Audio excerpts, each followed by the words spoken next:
L'été approche et avec lui la terrible épreuve du maillot. Alors on va vous apprendre à mieux manger et à retrouver la ligne dans Tout s'explique. Avant de penser à maigrir, savez-vous pourquoi vous grossissez? Pour faire disparaître les bourrelets, certains utilisent des aliments qui brûleraient la graisse. Cela marche-t-il vraiment? Les régimes oui, mais lesquels? Quels sont les dangers de la diète? Cardio, musculation, comment affiner et sculpter sa silhouette? Être bien dans son corps passe d'abord par une alimentation saine et équilibrée. Thomas et une nutritionniste vont vous préparer des repas qui vous permettront d'enfiler sans complexe votre maillot cet été.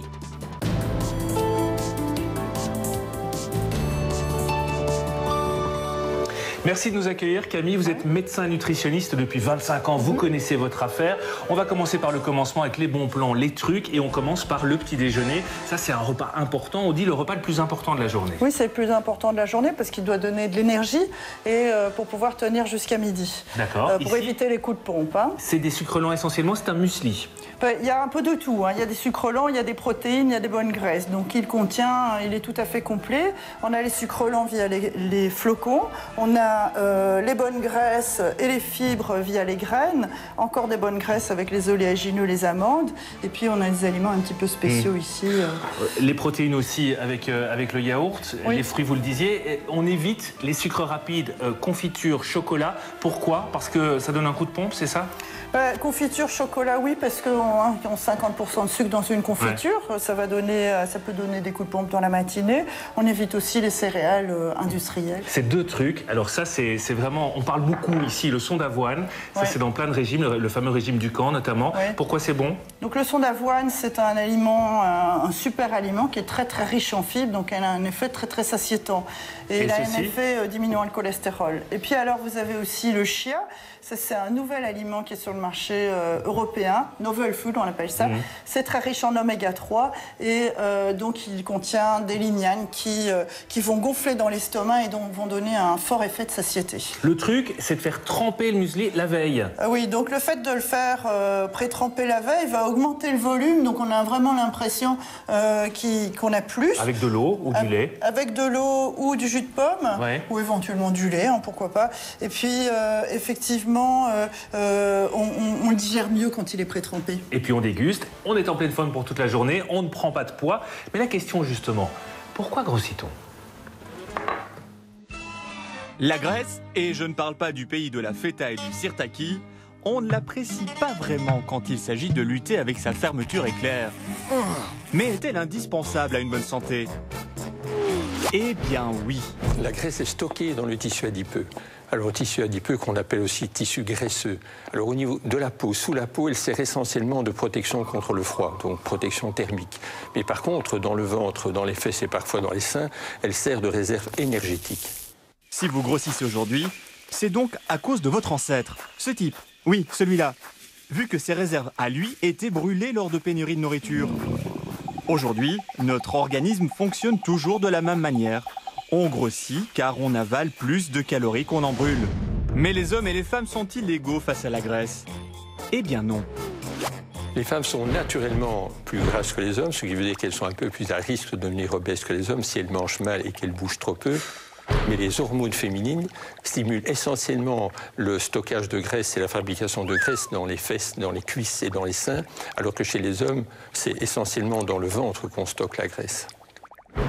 Désolé mesdames, mais oui, vous grossissez plus facilement qu'un homme. Mais comment la nourriture ingurgitée se transforme-t-elle en graisse? Je vous le demande. La nourriture, c'est de l'eau et 3 types de nutriments. Des protéines, des graisses alimentaires et des glucides. Les glucides, le corps les adore, car il les convertit facilement et rapidement en glucose, la principale source d'énergie de l'organisme. Et ceux qui ne sont pas utilisés sont transformés en acides gras par le foie. Résultat, les protéines sont quant à elles décomposées en acides aminés. Les acides aminés, ils servent à la formation et à la réparation des cellules. Le surplus est utilisé comme énergie, et s'il en reste... Seuls 5% des graisses alimentaires sont converties en glucose, donc en énergie. Le reste sert à entretenir vos bourrelets. Et ça, c'est pas top. Pour lutter contre cet excès de poids, la solution serait-elle alors de jeûner? déjeuner fait perdre très rapidement la masse musculaire, ce qui veut dire qu'on dépense moins d'énergie, ce qui veut dire aussi que quand on remange après, évidemment, on refait facilement de la masse grasse, c'est ce qu'on appelle l'effet yo-yo. Mais d'autres facteurs influencent la prise de poids, comme les médicaments, le stress et même l'hérédité. De naissance, on peut être un peu plus maigre ou un peu plus gras que les autres, mais pour être obèse, il faut essentiellement bouger vraiment beaucoup trop peu et en plus manger trop, pour ce qu'on bouge évidemment, de féculents, de sucre et de graisse. Pour maigrir, une règle à garder en tête, mangez moins, mangez mieux et se dépensez plus. Bon allez, moi je vous laisse, j'ai un resto avec des potes. Voilà, nous voici au repas de midi, avec de la viande qu'on cuit sans matière grasse, ça c'est important. Sans matière grasse. En fait, les matières grasses, il faut éviter de les chauffer, de les mettre à haute température parce qu'elles deviennent toxiques. Donc moi, je préfère cuisiner sans matière grasse et les rajouter crues par la suite. De la viande rouge, c'est pas très régime ça? Bah, ici j'ai pris un filet pur, donc c'est une viande très maigre. Et donc, ça permet quand même d'avoir des bonnes sources de protéines et de fer. Alors, de la viande, mais accompagnée de quoi? Allons voir. Et là, je découvre pas de féculents. Où sont mes frites, où sont mes pommes de terre et mon riz? Ben, c'est pas nécessaire. C'est assez bon pour la santé de manger hypocalorique. Mais je vais avoir faim. Ben non, en fait, s'il y a un grand volume, on a de la satiété. Et c'est essentiellement les protéines qui donnent la satiété. Et puis, quand on a beaucoup de goût et puis qu'on a quelque chose à mastiquer, on a vraiment l'impression d'avoir mangé. Donc des légumes, ici une salade avec beaucoup de choses différentes parce qu'il y a la notion de plaisir, ça c'est important. Oui, en fait, il faut stimuler les papilles gustatives. Donc j'ai mis pas mal de goût. Donc on a le persil, la coriandre, le basilic thaï qu'on connaît pas très bien, la citronnelle, la menthe. J'ai trouvé du persil thaï aussi, les petits oignons, le citron. Mais une salade comme ça, il faut l'assaisonner. De l'huile, c'est pas conseillé quand même. Ben de l'huile, si, il en faut à chaque repas. Il faut un minimum, même si on essaye de faire régime, il faut un minimum d'une cuillère à soupe d'huile par repas. La viande est prête. Voilà, il n'y a plus qu'à déguster, Camille. Une viande un peu dure parce qu'il faut bien mastiquer, c'est ça? Oui, il faut bien mastiquer. Il est très important d'avoir des aliments qui sont à haut index masticatoire car ils donnent un signal de satiété au cerveau. Plus c'est mou, plus on en mange. Donc il faut manger des choses qui sont plutôt à haut indice masticatoire. Mais il faut savoir aussi gérer ses calories et pour ça, on a quelques trucs pour vous. Combien pensez-vous consommer de calories par jour? Oula, j'en sais rien, je pense que je suis au-dessus des 2000 conseillés par jour quand même. Je sais pas du tout attention. En fait, je les compte moi, donc à peu près 800. En fait, moi, je peux manger tout ce que je veux, je grossis pas, c'est dans la famille. Donc, Environ 1800. 1800, je dirais. 2300? Je crois que je suis à 280 ou 300, je crois. 1000, 1600? Je sais pas, 50? Oh, à peu près 2500. Avez-vous correctement répondu à la question? Réponse avec Nicolas Guggenbuhl, nutritionniste. Par jour, une femme a droit à peu près 2000 kcal, un homme à 2500 kcal. Ça, ce sont des valeurs qui correspondent à une certaine activité physique, donc quand même 30 minutes de marche rapide par jour. Il faut savoir que les calories, on les trouve partout, enfin pratiquement, à part l'eau, tous les aliments, qu'ils contiennent des sucres, des protéines, des graisses, qui sont des formes plus concentrées en énergie. Voici Pauline, elle a 23 ans et pèse 67 kg pour 1,77 m. Son indice de masse corporelle est de 21, bref, dans la norme. Alors l'IMC, c'est l'indice de masse corporelle, c'est un indice de corpulence qui est basé sur le poids et la taille. Donc si l'IMC se trouve entre 18,5 et 25, on est dans une zone de poids, de corpulence plutôt OK en termes de risques pour la santé qui ne sont pas augmentés. Au-delà de 25, les risques pour la santé augmentent. Maintenant, l'IMC ne prend pas tout en compte. Il ne prend pas, par exemple, la proportion de muscles chez quelqu'un de très sportif. Il ne prend pas non plus en compte la localisation de la graisse. Pauline pense consommer par jour environ... À peu près 2000 calories par jour, je pense. De plus, elle estime qu'elle pratique une activité physique régulière. Moi, comme j'ai pas de voiture, pour aller au boulot, je marche, je prends un transport en commun. Nous allons la suivre toute une journée pour voir si ses besoins quotidiens en kilocalories sont respectés ou exagérés. Alors l'intérêt de connaître ses besoins caloriques, c'est de pouvoir adapter la quantité de calories fournies par l'alimentation.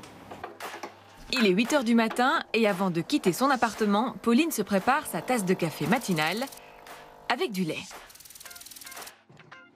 Son petit déjeuner, elle le prend à l'extérieur. Bonjour. Je vais vous prendre un jus d'orange, un chocolat chaud, un croissant et une coupe au chocolat, s'il vous plaît. Un total à 9 h du matin de 815 kilocalories. Voilà, alors là, on est déjà à 40% à peu près de l'apport énergétique total, donc des 2000 kilocalories, sans les fruits. Donc on est au petit déjeuner. Normalement, le petit déjeuner devrait apporter entre 20, maximum 25% de ces 2000 kilocalories. Donc on est déjà bien au-dessus. Alors c'est vrai qu'avec le temps, en vieillissant, les besoins énergétiques tendent à diminuer. Donc on est un petit peu en dessous des 2000 kilocalories chez une femme plus âgée. Parce que la masse musculaire diminue, donc la demande en énergie est plus basse. Alors un croissant, c'est à peu près 30 minutes de jogging ou encore 50 minutes de marche rapide. Pauline, elle, est assez active, ou plutôt, elle le croit. Oh ben là, ça doit bien faire 15 minutes que je marche et bon, la journée n'est pas encore finie. Arrivée au bureau en bus et en tram, Pauline a déjà fait 3500 pas. Elle s'installe derrière son ordinateur et y travaille jusqu'à 13 h. Et c'est l'heure de déjeuner. Bonjour, je vais prendre le cabillaud avec les oignons, s'il vous plaît, du riz et le coulis de tomates. N'oublions pas que son plat très sain est cuit avec 2 cuillères à soupe d'huile d'olive. Avec un soda sucré, elle a consommé pour son déjeuner 832 kilocalories supplémentaires. Voilà, alors le poisson, les légumes, le riz, l'huile d'olive sont des aliments sources de calories, on pourrait dire utiles, parce qu'elles apportent d'autres nutriments. Les viennoiseries ou le soft qui accompagne le repas sont des calories moins intéressantes, donc ils viennent s'ajouter aux calories déjà consommées. Faut savoir qu'en termes d'activité physique, l'Organisation mondiale de la santé préconise un objectif de 10 000 pas par jour et on voit qu'ici, on est encore assez loin du compte. Au bureau, elle bouge tout de même, un peu. Elle va imprimer quelques feuilles, rencontrer un collègue à son bureau. Et vers 17 h, lorsqu'elle a un petit creux... Quand j'ai un petit creux pour éviter les sucreries, j'ai prévu une pomme. Mais quand ses collègues lui proposent quelques friandises... Ah, je ne dis pas non. C'est tout de suite 170 kilocalories en plus sur son compteur de la journée. Merci. Au total, avec la pomme, on arrive à 1889 kilocalories. Et ce soir, elle a prévu une petite soirée entre filles. Les filles, ça vous va une salade? Parce que j'ai un peu exagéré aujourd'hui. La salade César semble être une bonne idée pour se faire plaisir tout en mangeant sainement. Mais saviez-vous qu'elle contient en moyenne 600 kilocalories? Et ce soir, un verre de vin rouge pour agrémenter le repas va tout de suite augmenter son calorimètre à 2614 kilocalories. 2614 kilocalories? Bon bah les filles, il va falloir que je fasse régime. Vous connaissez pas un régime pour moi Et en parlant de calories, Pauline va tester différents régimes, vous le verrez dans quelques instants, et vous verrez aussi que certains ne sont pas sans danger. En parlant de régime, on est toujours avec Camille, notre médecin nutritionniste, on va continuer à cuisiner avec cette fois un régime paléo, ça c'est très à la mode. C'est quoi exactement? Alors le régime paléo, c'est le régime de l'homme avant l'ère de l'agriculture, donc c'est un régime assez originel. Et donc il va manger la viande, le poisson, les volailles, les légumes, les fruits, les oléagineux, mais il n'y aura pas de produits finis. Pas de sucre, pas de sel, pas de céréales, pas de légumineuses. La recette dans quelques instants. Nous verrons aussi que le sport, c'est bon pour la santé. Mais est-ce que ça fait vraiment maigrir? La réponse dans la deuxième partie. À tout de suite.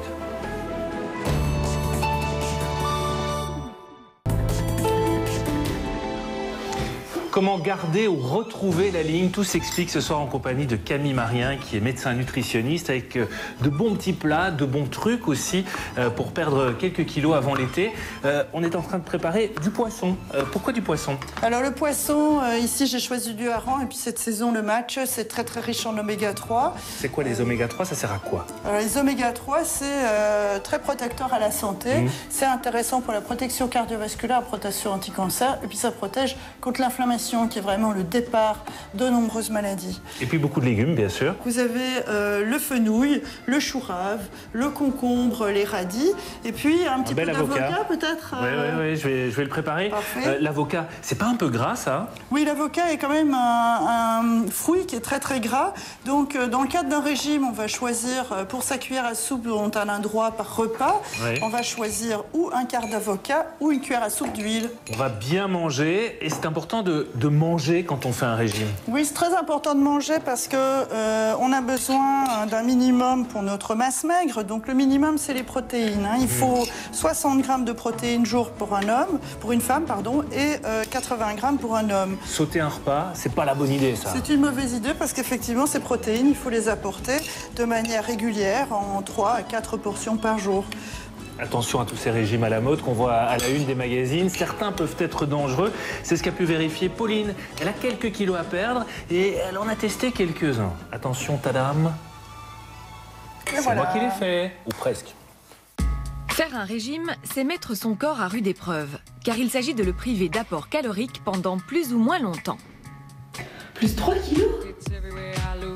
Et certaines méthodes peuvent provoquer des carences. Parmi les compléments alimentaires, certains contiennent des substances favorisant l'élimination des graisses. Ils sont disponibles librement en pharmacie ou sur Internet. L'un d'entre eux, par exemple, contient un ingrédient appelé le chitosan.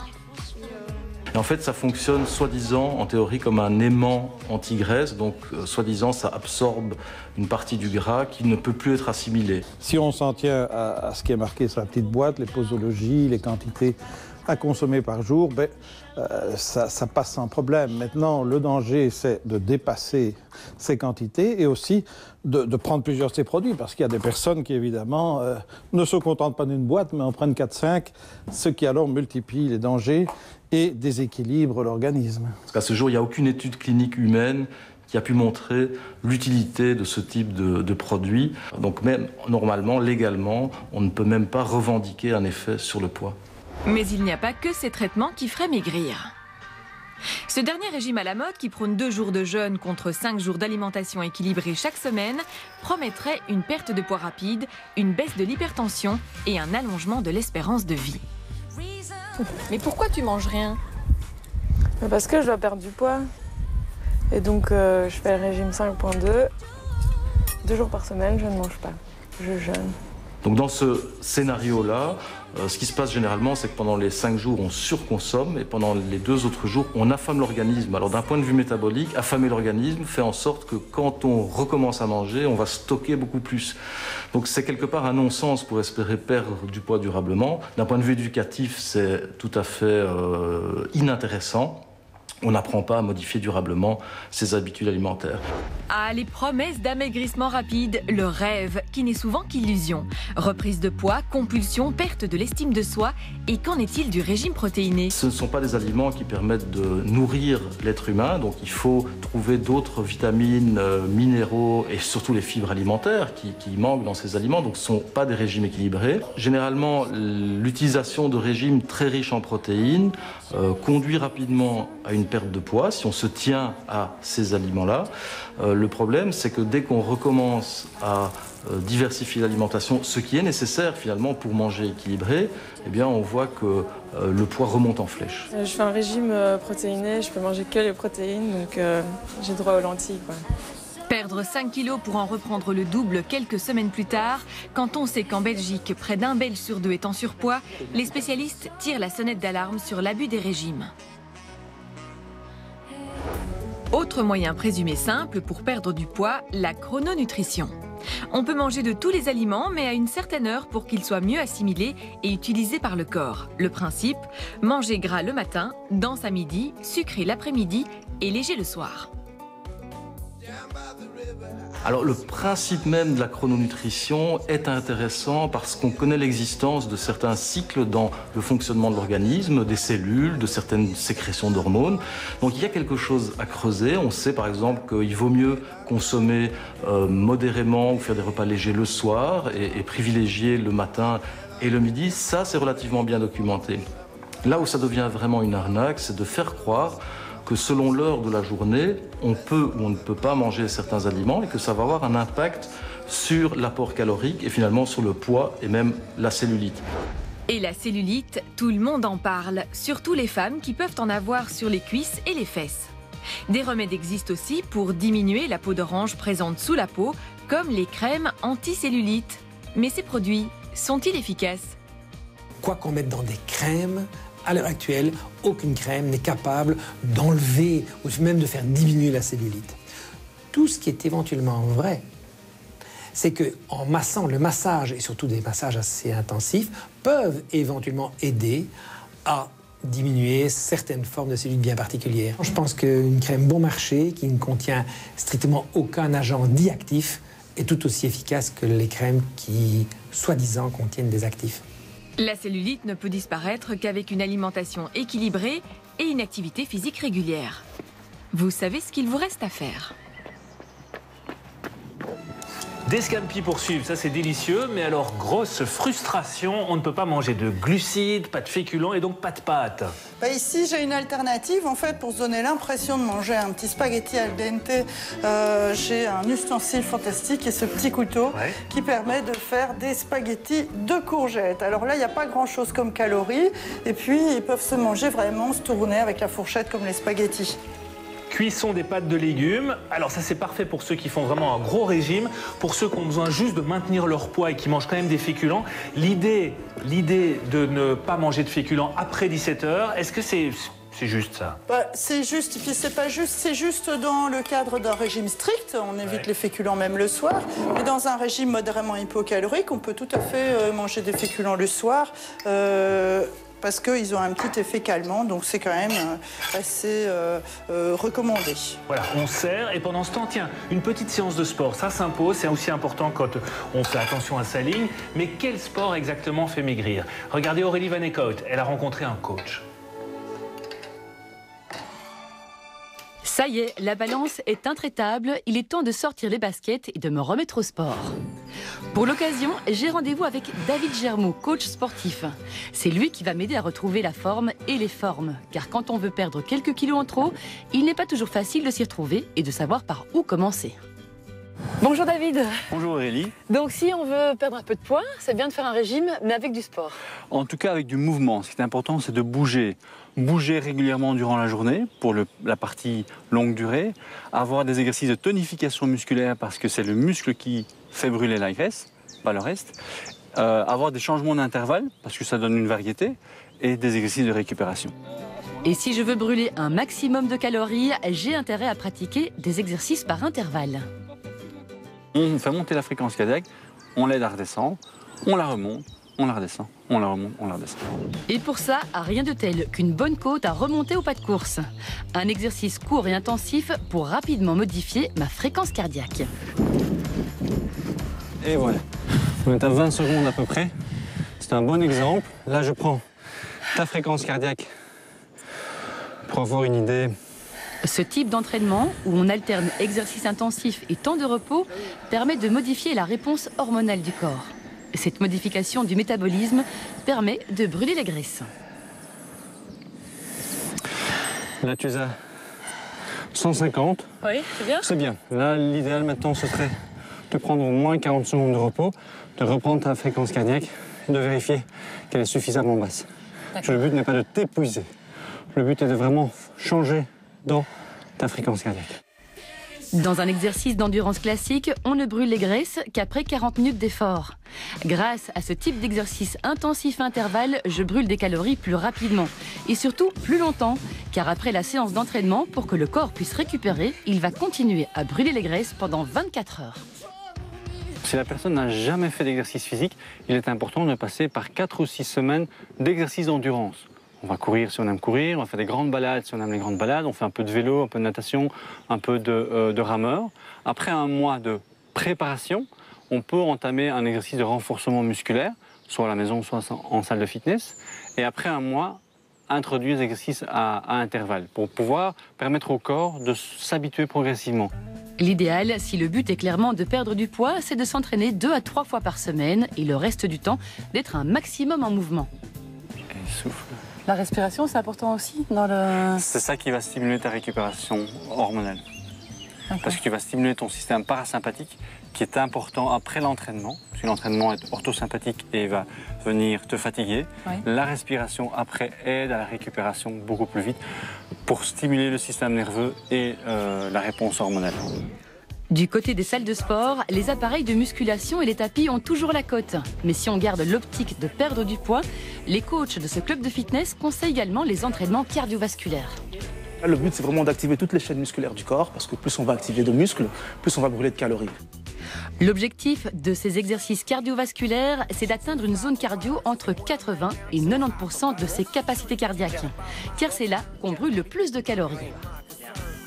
C'est des mouvements qui ont l'air simples, mais répétés à une certaine cadence, donc à un rythme et en circuit, vont vraiment faire grimper la pompe cardiaque et nous aider à atteindre ce seuil. Maintenant, si on dissèque le mouvement, on va voir que c'est des mouvements qu'on a l'habitude de faire tous les jours.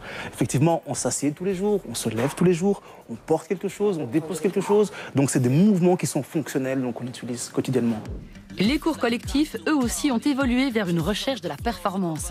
Comme dans ce cours de grit, une demi-heure de dépassement de soi. C'est de l'intervalle training, donc on va utiliser les grands classiques qui sont le squat, qui sont les push-ups, donc les pompages, les abdominaux. On va faire travailler toutes les chaînes musculaires du corps une fois de plus. Les cours collectifs connaissent un réel succès. 50 à 60% des clients de cette salle s'y rendent pour y participer. Un vrai business aussi. Les body attack, body pump, body combat sont toutes des déclinaisons de cours mis au point par une société, celle de Les Mills. Ils contrôlent quasiment, on va dire, tout le fitness à ce niveau-là. Donc, ils nous proposent donc des cours chorégraphiés qui sont faits par des chorégraphes, des médecins et des DJ, donc tous les 3 mois. Que vous vous entraîniez en salle ou chez vous, David, lui, insiste encore sur 3 points à respecter. Le premier, boire de l'eau avant et après l'exercice physique.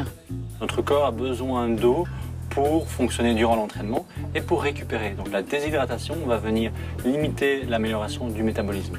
Évitez également les boissons sucrées juste après l'effort, même un jus de fruits. Et dernier point, respectez votre sommeil. Alors comme la récupération hormonale se fait essentiellement la nuit, les jours d'entraînement, il est important d'aller dormir à une heure raisonnable, entre 10 et 11 heures grand maximum, pour bénéficier un maximum de l'effet du changement de métabolisme. Et bien voilà, je n'ai plus qu'à m'y mettre. Et un délicieux tagine pour terminer. Ça, Camille, c'est le plat familial par excellence. Et c'est important de ne pas s'exclure de la famille quand on fait régime. Oui, dans le cadre d'un régime, il vaut mieux faire des plats cuisinés qui correspondront à l'ensemble de la famille. Éventuellement choisir d'éviter le féculent soi-même, mais que tout le monde mange la même chose, parce que sinon c'est une des causes d'échec des régimes. Hein, dernier bon conseil, on retrouve toutes vos recettes sur notre page Facebook. N'hésitez pas à nous liker la page Facebook où vous allez aussi retrouver les différents reportages que vous pourrez éventuellement choisir pour les retrouver cet été pour nos best-of. À gagner une visite de RTL Oz. Avec qui? Avec Bibi. Merci Camille. My pleasure. Bonne soirée, à la semaine prochaine.